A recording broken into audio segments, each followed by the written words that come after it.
Gradska uspinjača jedan je od najpoznatijih simbola grada Zagreba. Puštena je u promet davne 1890. godine, dana 8. listopada, u tadašnjoj ulici koja se nazivala Bregovita. To je danas ulica Eugena Tomičića, odnosno Tomičićeva ulica. Kao inicijator gradnje gradske uspinjače navodi se izvjesni osječki poduzetnik gospodin Klein. Klein je ideju za izgradnju uspinjače dobio prebrojavanjem prolaznika koji su se penjali i spuštali po 165 stuba koji su spajale zagrebački gornji i donji grad. Bio je zbilja vrlo poduzetan čovjek. I onda je on zaključio da bi izgradnja uspinjače, kako je tada imala Budimpešta, bila isplativa investicija. Ideju je iznio čelnicima grada Zagreba i nakon pomnog razmatranja postignut je dogovor te počinju radovi na izgradnji uspinjače. Ova današnja uspinjača omogućila je brzu vezu između sve većeg donjeg i gornjeg grada.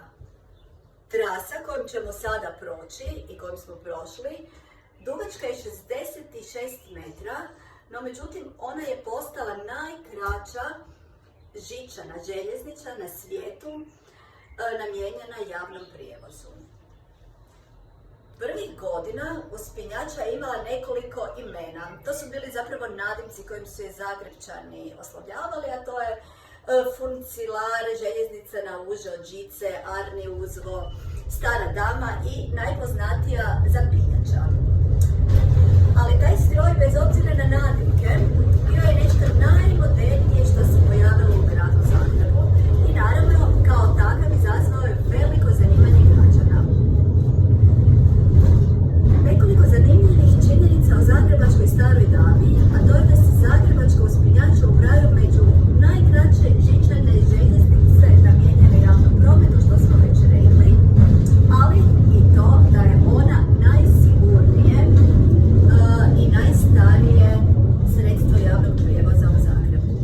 Prevela je mnoge poznate ljude, između ostalog i nas, a prevela je i Charlesa i Camilu kada su bili u gradu Zagrebu. Eto, toliko o ovom prekrasnom gradskom prometalu, uspinjači, zapinjači ili staroj gradskoj dami.